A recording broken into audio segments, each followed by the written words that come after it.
ಸಚಿವರು ಚಹಾ ಊಟಕ್ಕೆ ಸೇರಿದರೆ ತಪ್ಪೇನು, ಆದರೆ ಬೇರೆ ಉದ್ದೇಶಕ್ಕೆ ಸೇರೋದು ಸರಿಯಲ್ಲ ಅಂತೇಳಿ ಕೊಪ್ಪಳದಲ್ಲಿ ಸಚಿವ ಶಿವರಾಜ್ ತಂಗಡಿಗೆ ಹೇಳಿಕೆಯನ್ನು ಕೊಟ್ಟಿದ್ದಾರೆ.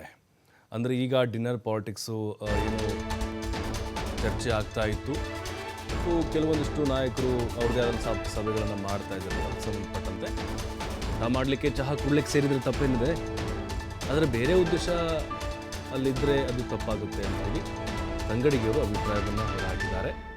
ಡಿ.ಕೆ. ಶಿವಕುಮಾರ್ ಸಿಎಂ ಆಗಬೇಕು ಅನ್ನುವಂಥ ಜೈನಮುನಿ ಅವರ ಹೇಳಿಕೆ ವಿಚಾರಕ್ಕೆ ಸಂಬಂಧಪಟ್ಟಂತೆ ಕೂಡ ಅವರು ಮಾತನಾಡಿದ್ದಾರೆ.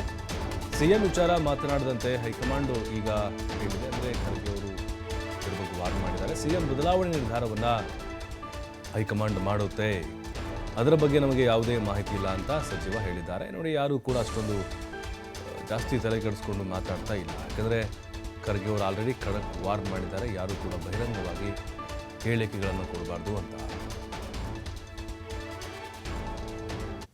ಸ್ವಾಮಿಗಳು ಹೇಳಿದ್ದಾರೆ, ಅದ್ರ ಬಗ್ಗೆ ಚರ್ಚೆ ಮಾಡಬೇಡಿ ಅಂತ ಭಾಳ ಸ್ಪಷ್ಟವಾಗಿ AICC ಅಧ್ಯಕ್ಷರು ನೇರವಾದ ನಿರ್ದೇಶನ ಕೊಟ್ಟಿರೋದ್ರಿಂದ ಅಧ್ಯಕ್ಷರು ಮುಖ್ಯಮಂತ್ರಿಗಳು ಅದೇನಾದರೂ ಬದಲಾವಣೆ ಮಾಡೋದು, ಮತ್ತೊಂದು ಮಾಡೋದು, ಅದ್ರ ಬಗ್ಗೆ ಹೇಳಿಕೆಯನ್ನು ಕೊಡೋದು AICC ಅವರಿಗೆ ಮಾತ್ರ ಸಂಬಂಧಪಟ್ಟಿದ್ದು. ನಮಗೆ ಅದ್ರ ಬಗ್ಗೆ ಮಾಹಿತಿ ಇಲ್ಲ.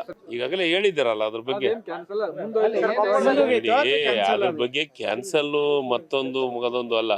ಹಿರಿಯ ನಾಯಕರು ಕರೆದದ್ನೇ ಸೇರ್ತೀವಿ, ತಪ್ಪೇನಿದೆ. ಆದರೆ ನೀವು ಮತ್ತೊಂದಕ್ಕೆ ಸೇರಿಸೋದು, ಮತ್ತೊಂದಕ್ಕೆ ಕರೆ ಅಂತದ್ದು ಪ್ರಶ್ನೆ ಬರಂಗಲ್ಲ. ಅದಕ್ಕೆ ಬಹಳ ಸ್ಪಷ್ಟವಾದಂಥ AICC ಅಧ್ಯಕ್ಷ ಇನ್ಸ್ಟ್ರಕ್ಷನ್ ಕೊಟ್ಟಿದ್ದಾರೆ. ಭೇಟಿಯಾಗಿದ್ದಾರೆ, ಚರ್ಚೆ ಮಾಡಿದಾರ. ಅವ್ರು ಚರ್ಚೆ ಮಾಡಿದ್ದು ಹೇಳಿದ್ರ ನಿಮ್ಗೆ? ಮೂಲ ಯಾಕೆ ತಗೊಂತೀರಿ? ಸ್ವಾಮಿಗಳು ಹೇಳಿದ್ದಾರೆ, ಅದ್ರ ಬಗ್ಗೆ ಚರ್ಚೆ ಮಾಡಬೇಡಿ ಅಂತ ಬಹಳ ಸ್ಪಷ್ಟವಾಗಿ AICC ಅಧ್ಯಕ್ಷರು ನೇರವಾದ ನಿರ್ದೇಶನ ಕೊಟ್ಟಿರೋದ್ರಿಂದ ಅಧ್ಯಕ್ಷರು ಮುಖ್ಯಮಂತ್ರಿಗಳು ಅದೇನಾದರೂ ಬದಲಾವಣೆ ಮಾಡೋದು,